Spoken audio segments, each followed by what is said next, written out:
I thought that it would be a great idea to hold this conversation in English, since we have our esteemed guest joining us, Mr.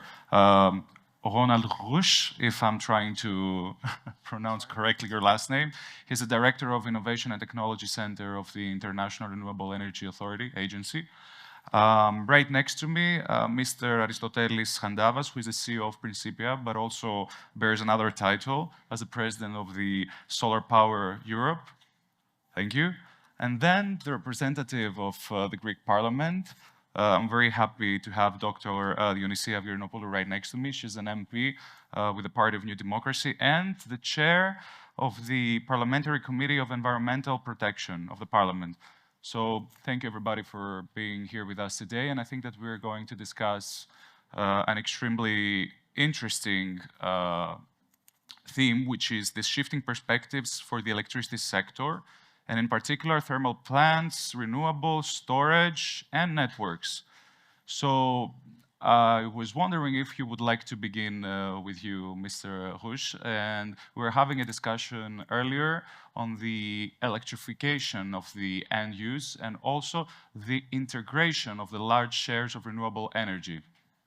Yeah, thank you. Thank you very much for the opportunity to speak here and to represent the International Renewable Energy Agency, which is a governmental agency, and the government of Greece is also a member. So we have 171 member countries, and we basically advise our membership in the energy transition. And all the questions here we had from Anthony is very much the things where we are working on. I think with the energy transition being driven not anymore by climate change and political ambitions, it is very much that renewable energies are the cheapest source of electricity, really competitive towards fossil fuels and nuclear fuels. And of course, this opens up the possibility to decarbonize also the end-use sector. So you know about the decarbonization of the transport sector with electro vehicles, but also heavy-duty transport is going to be more electrified. The chemical sector is more using electricity, but also steel making is going in using more electricity as not anymore using coal or gas with direct heat, but also indirect electrification through hydrogen plays an important role.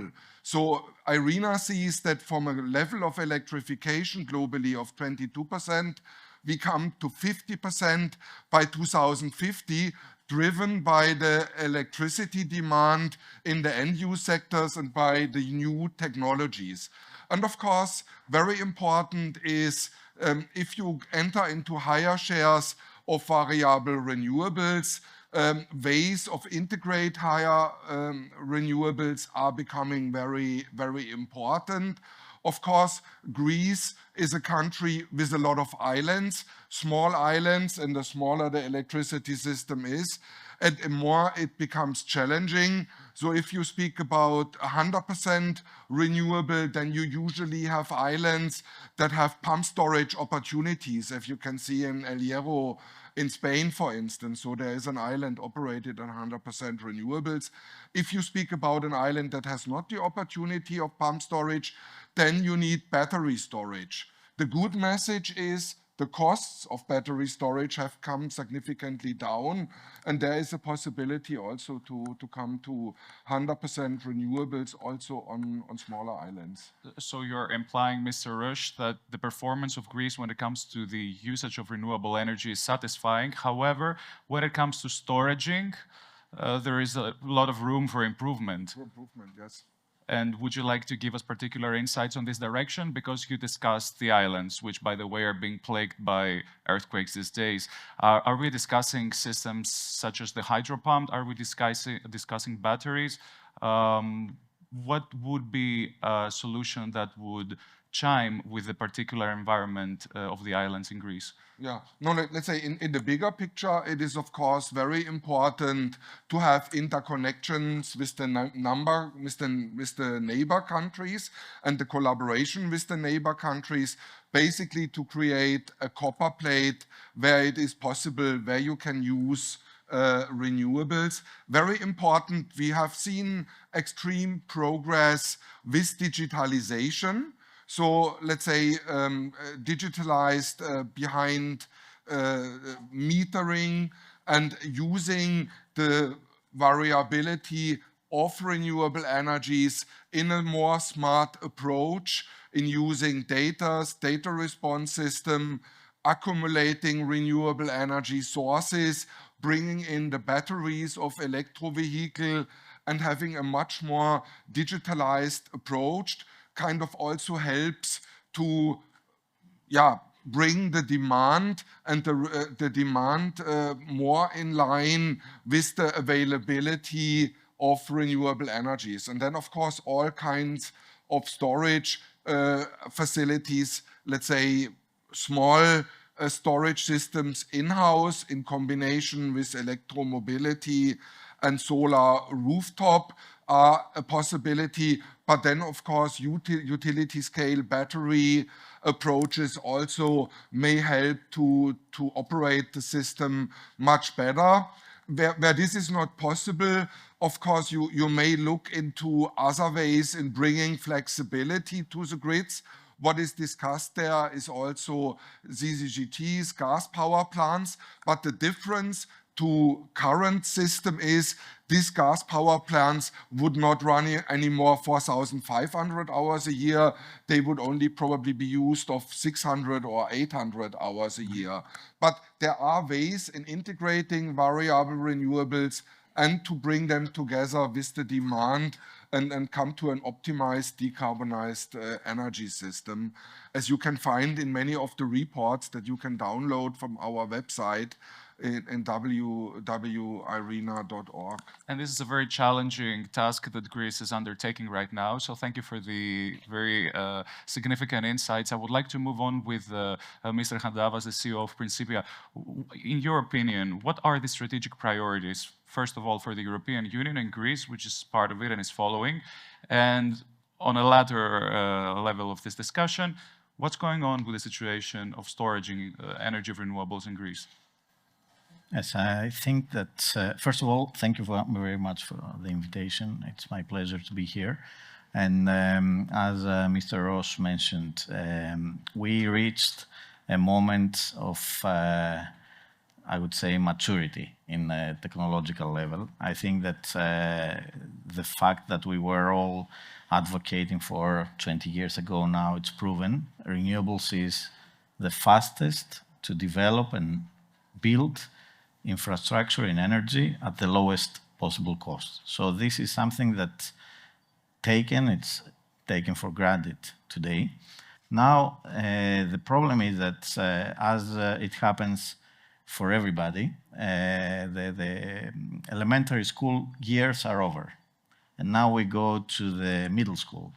And the middle school means that some fundamental characteristics of these technologies, which is related to the resource. When it doesn't blow wind, you cannot produce wind energy. When we don't have sun, you cannot have solar power. Some flexibility characteristics for the grid need to be regulated in a way that makes storage a fundamental component of the energy systems. We see this phenomenon happening in the last 3-4 years all around the world, with every country having different characteristics based on their grid infrastructure. I would say that in general, most of the grids are old. The Western world economies didn't foresee in time the need to upgrade the networks, digitalize the networks. So now we are in a moment that we know that we need to do it, but the time to do it is a decade. So you cannot expect that this will resolve the issue. But on the other hand, we have renewables penetrating the grid. So the countries that were not that good in balancing this penetration pace with their demand needs face bigger challenges today. And one of the challenges that we had in Greece last year was the increased curtailments, practically, in a simple words, we talk about the possibility of producing energy, and the producers are being cut off by the grid operator saying, no, you cannot produce, which is a problem because also the investment suffers and the grid may be at risk. And how can we balance this situation? By having storage systems. Just as a reference, we as Principia, last year we had like 10, 15 times more curtailments comparing to the year before, which is... 2024 compared to 23. 23. Yes. So this is something that, as you understand, can be very worrying, can be increasing the stress for investors. Imagine what's going on with the banking system, which is also financing new investments, and they don't know how quickly this situation will be resolved. So on this, the solution that we have today is upgrading the grid, which is, as I said, time-consuming, or going faster in terms of storage infrastructure. Mm-hmm. To do this, you need regulation, and you need also a kind of a fast-track process. I'm not saying that we didn't do a lot of steps forward. In the last, especially in the last couple of years, there have been some acceleration decisions in terms of storage. On the other hand, to be a little bit more particular when it comes to the regulation, for yes, instance. Just to let you know, I mean, for the ones who don't know, Principia is a joint venture between Enel, which is the Italian utility, one of the biggest energy companies in the world, and Macquarie, which is one of the most important financial investors in the world. So we are happy enough and fortunate enough to sit at a board of directors that has this know-how coming from all around the world. So we are happy enough in several occasions to be front runners.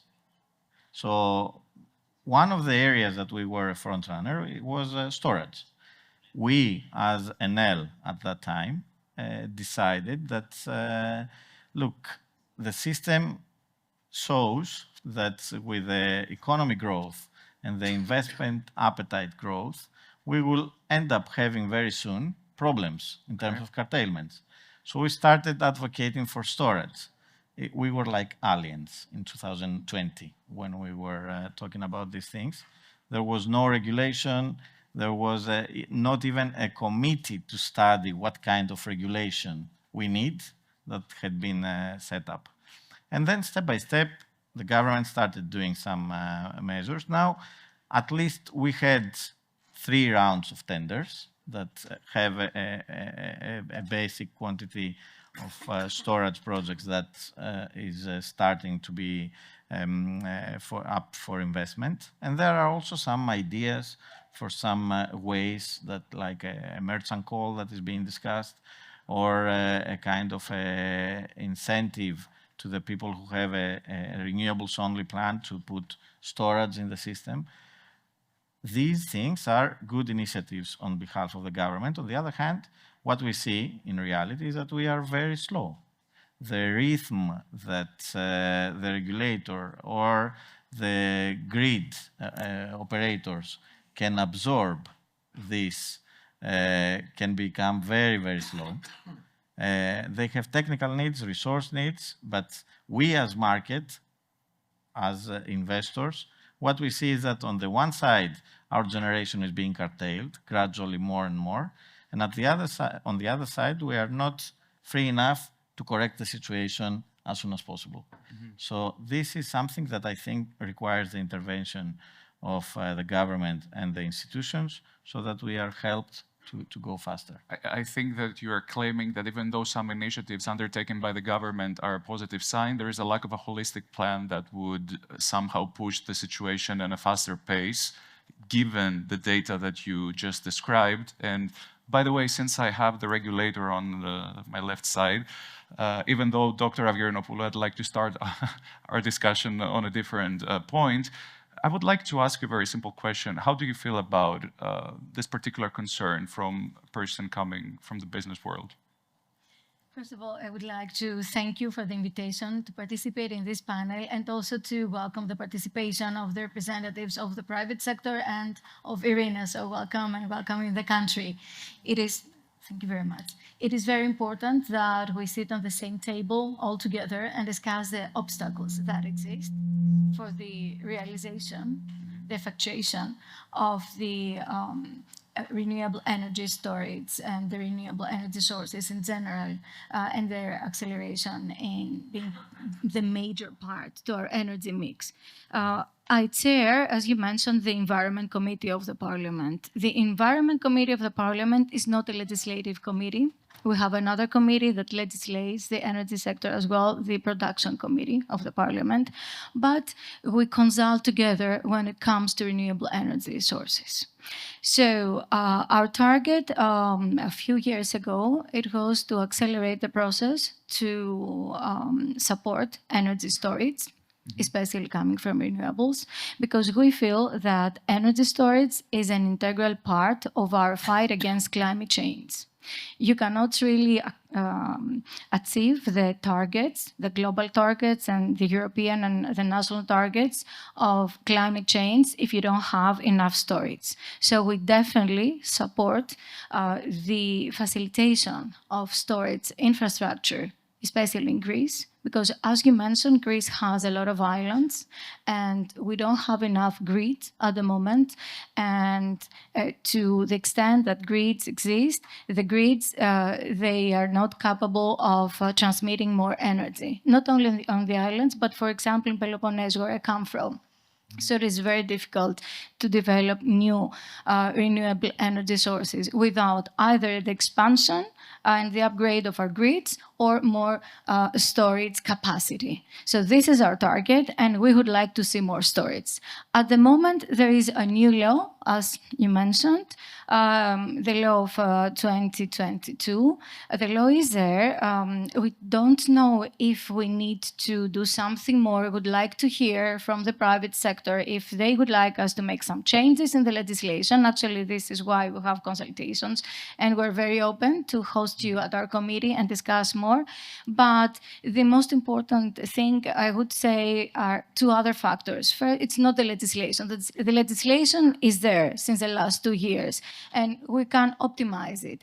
The most important factors are technology and innovation, and this is why IRENA and other actors, they have a crucial role to play. So we need more innovation. At the moment, as you very well know, battery and storage, they either are related with lithium batteries or pump storage, as you mentioned, a little bit of hydrogen. So we have emerging technologies, but I feel that we need more innovation to that, right? And we need a right share of access to rare also materials to that, because this is a very important geopolitical issue as well. Who is going to have access and who is going to be able to produce the storage infrastructure?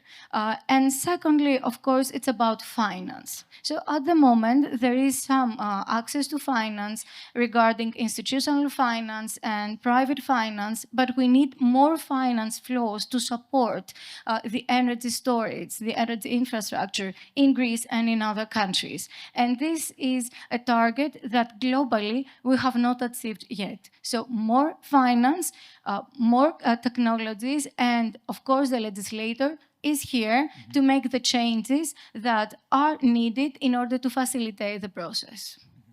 But I understand at the same time that the investors might feel, that they're in a risky environment when sometimes you need to shut down the grid, correct? Therefore, I wanted to ask you, in the short term, what are the measures that the government can take on a legislative level to promote storaging energy? With particular examples, since Greece, has a lot of islands. You also discussed about the network, the grid, which is not very evolved. Therefore, given the technology that we have and the situation right now, what do you see in the next couple of years happening? Actually, fighting climate change, the promotion of renewable energy storage, etc., are some of the main political targets of the government.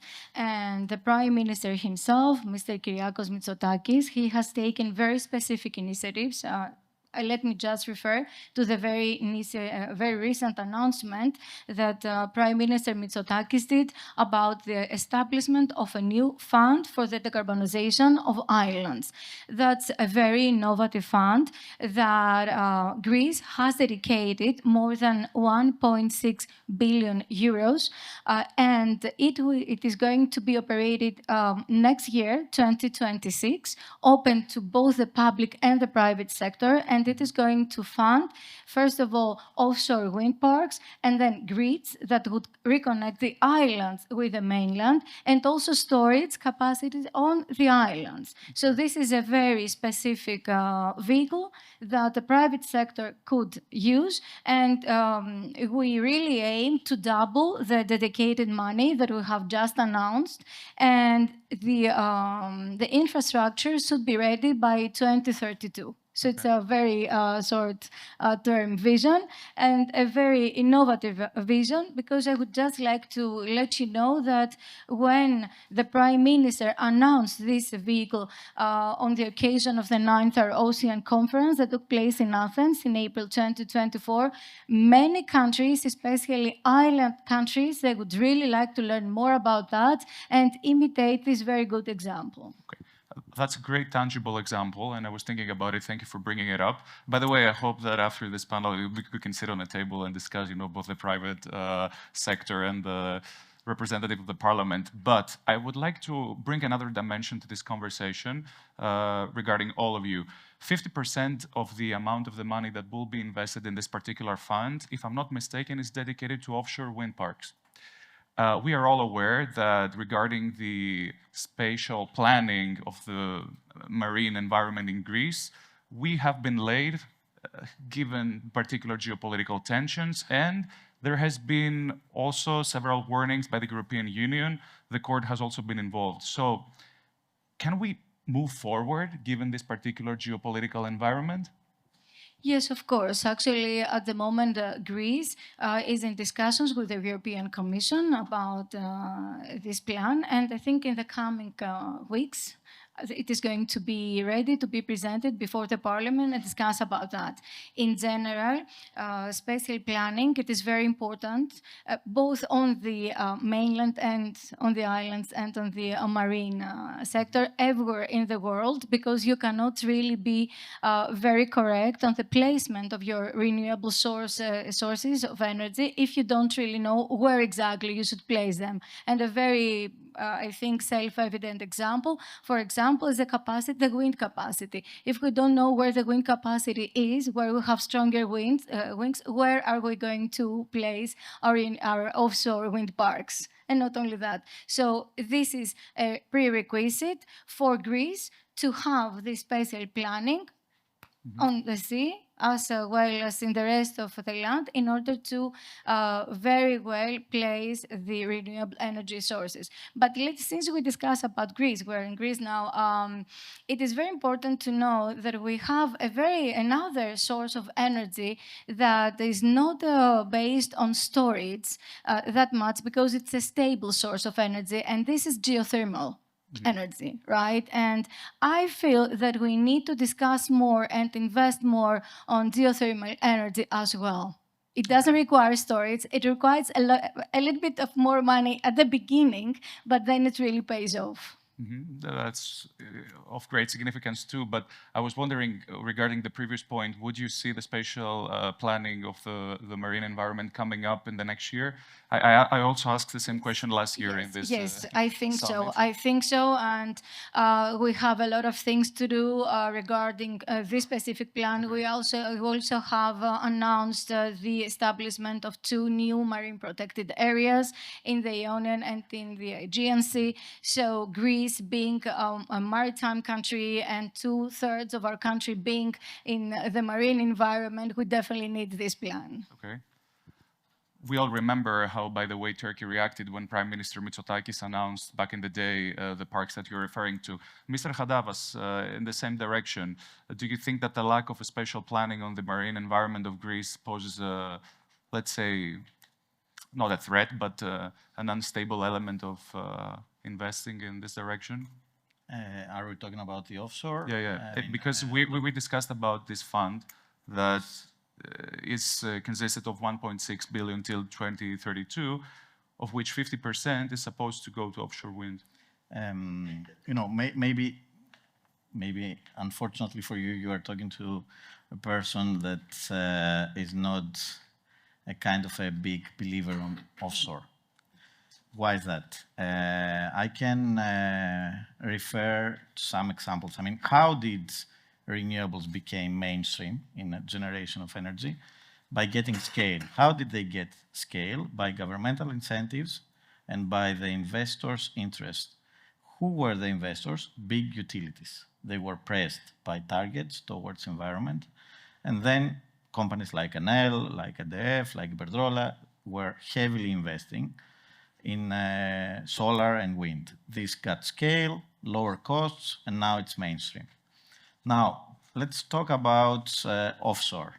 First of all, I have to say that, for example, Enel is a company that has the biggest installed capacity in the world in renewables and 0 megawatts of offshore.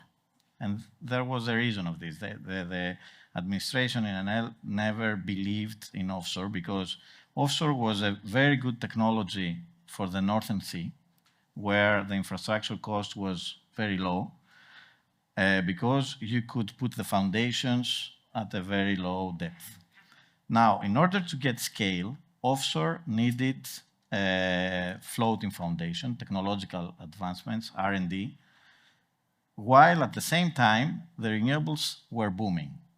So imagine that from the moment that you start spending in solar, you start cashing in money in a couple of years. In wind, maybe in 3-4 years.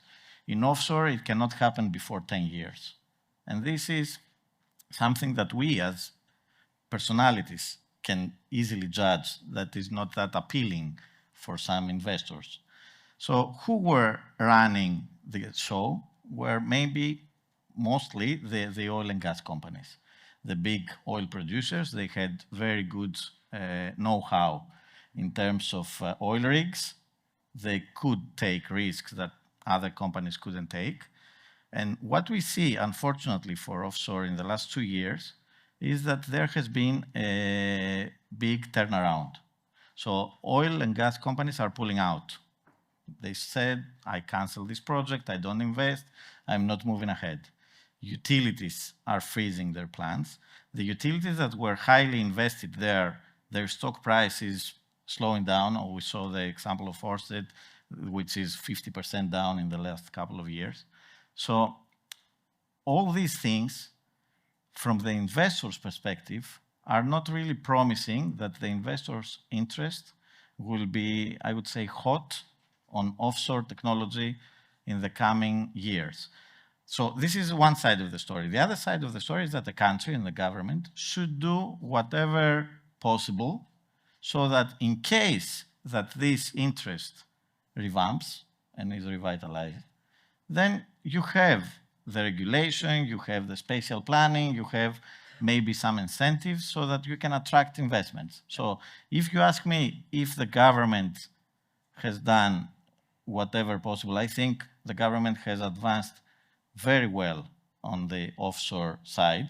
If there was the same commitment in storage, for example, we wouldn't face the problems that we face today. So we did what we could. But unfortunately, the global landscape is not as promising as it was like 2-3 years ago when the government started doing all these initiatives. So what do you think in particular about the fund of decarbonization of the islands that we just discussed? Because Dr. Avgerinopoulou said that 50% of it will be, it's directed to offshore wind energy.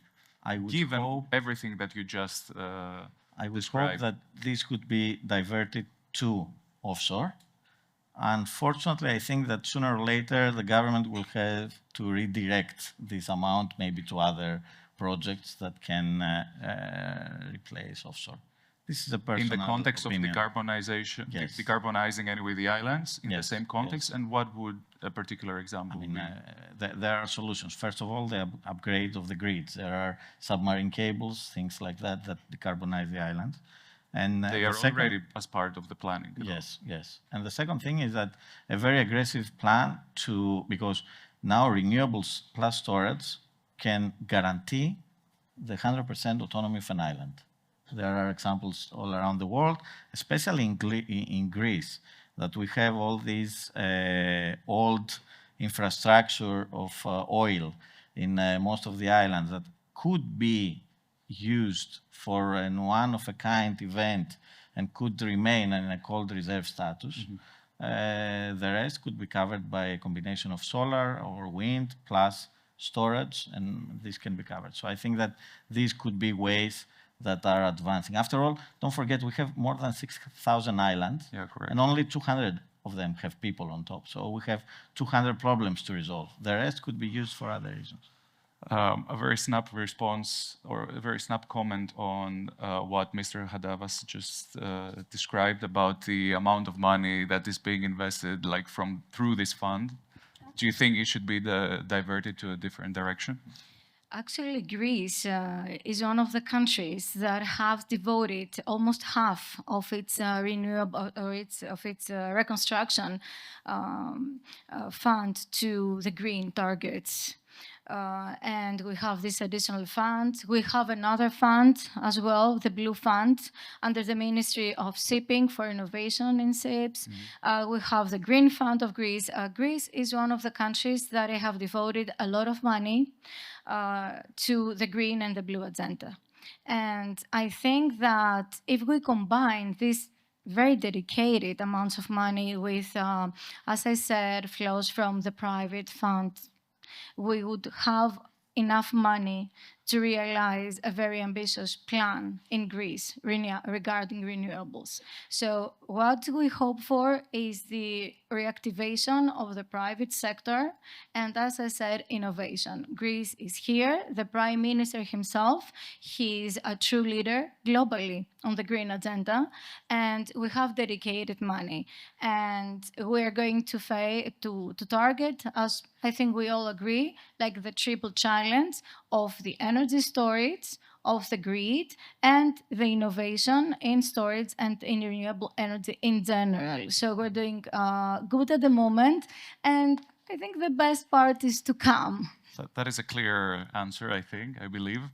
And I would like to open another chapter, given that AI is everywhere nowadays, the artificial intelligence. And I was wondering, Mr. Roesch, since you are representing, the technology and innovation part of the IRENA, how can we see artificial intelligence contributing in a positive direction for the consumers when it comes to renewable energy? Yes, thank you for this question. Indeed, since about 1.5 years, artificial intelligence is in top of the matters that we discuss in IRENA with our membership. And let's say, maybe to say first, what are the challenges that come with artificial intelligence?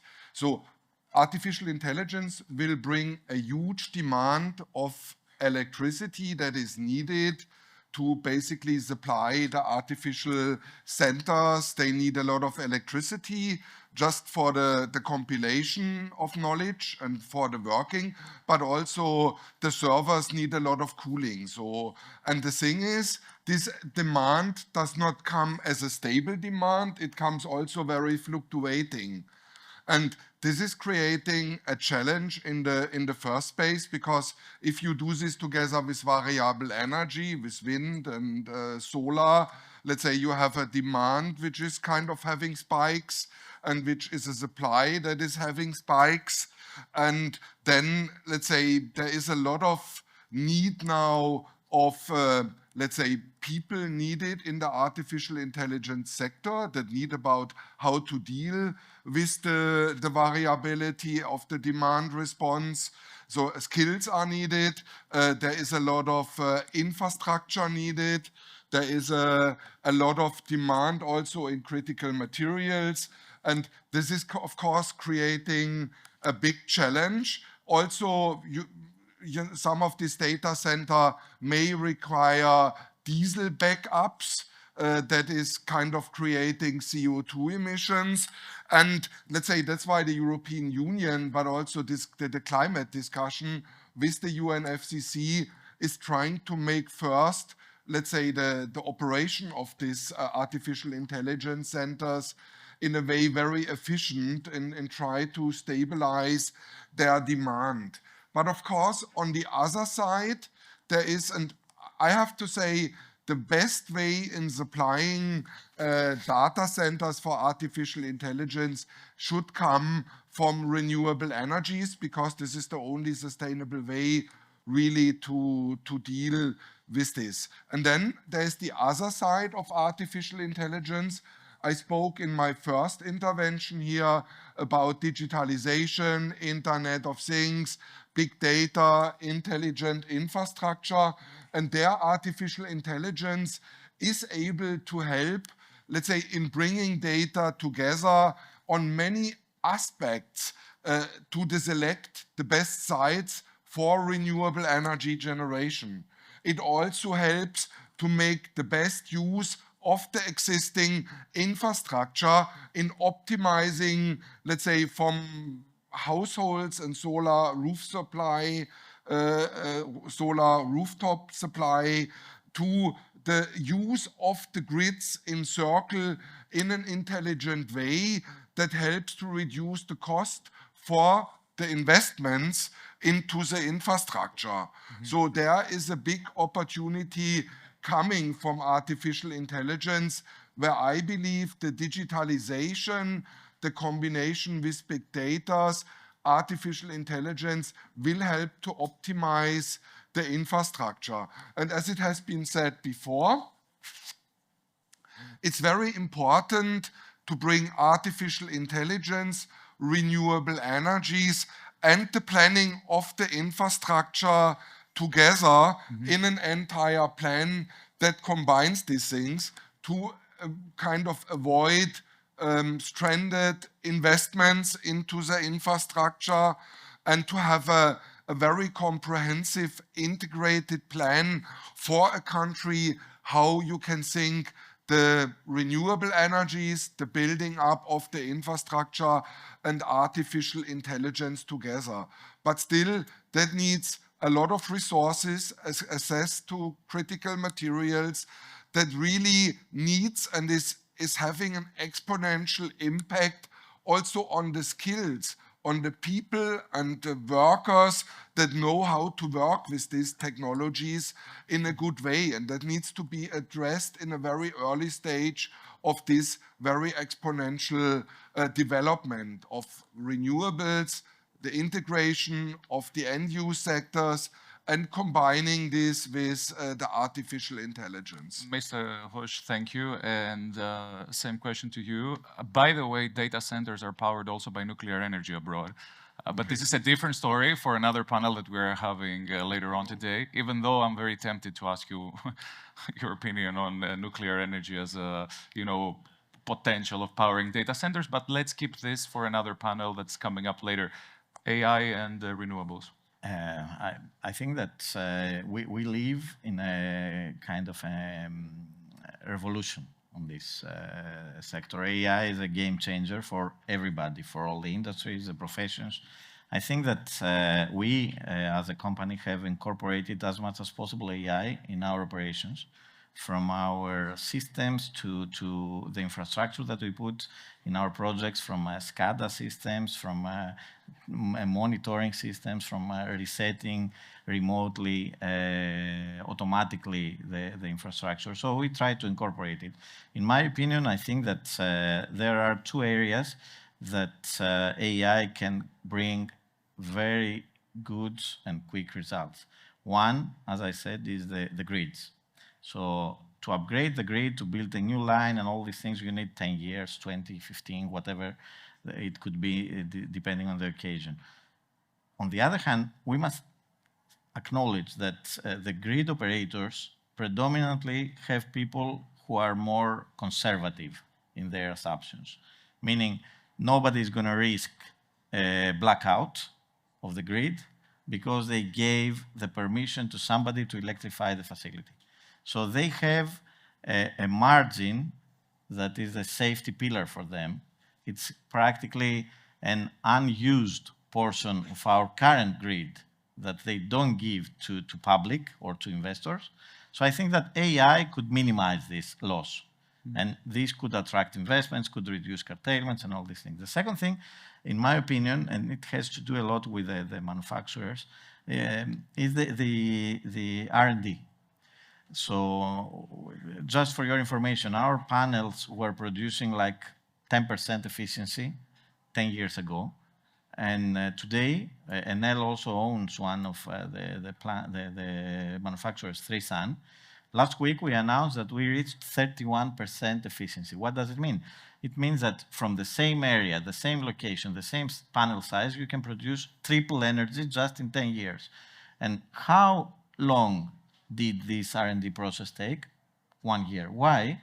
Because all the experiments, all the analysis, everything can be accommodated by AI.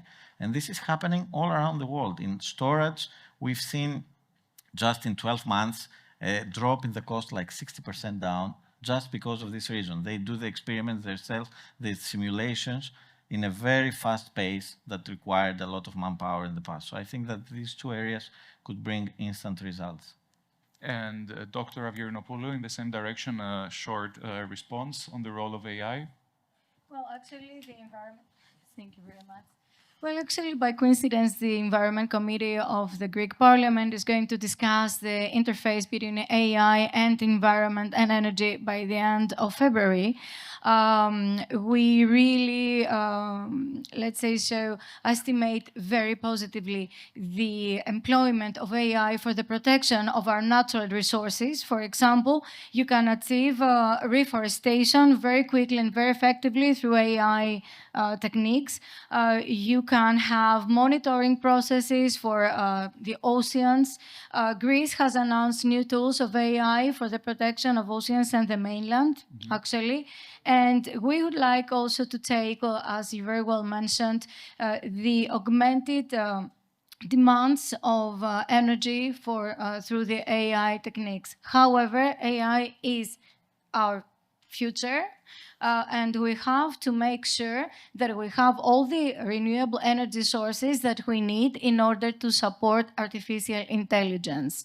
Greece is going to be a very, I think, decisive country for the development of artificial intelligence. And let me just inform you that in December, Greece won the European competition to host one of the 7 AI factories of the European Union. So we really intend to be leaders in that, and we need renewable energy in order our future to be sustainable. Which is, by the way, a great development. But given the fact that you referred to this, I have a question that a lot of people have been talking about.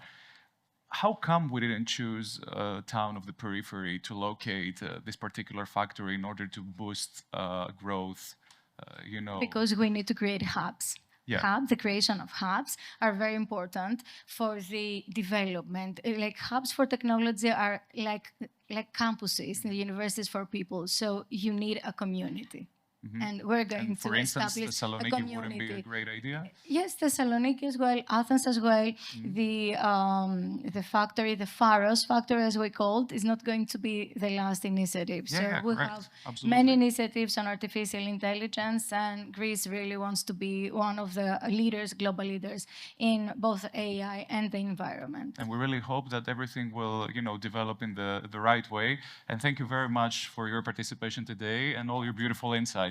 Thank all of you. We have a short break coming up, so feel free to have some coffee outside. Thank you. Thank you.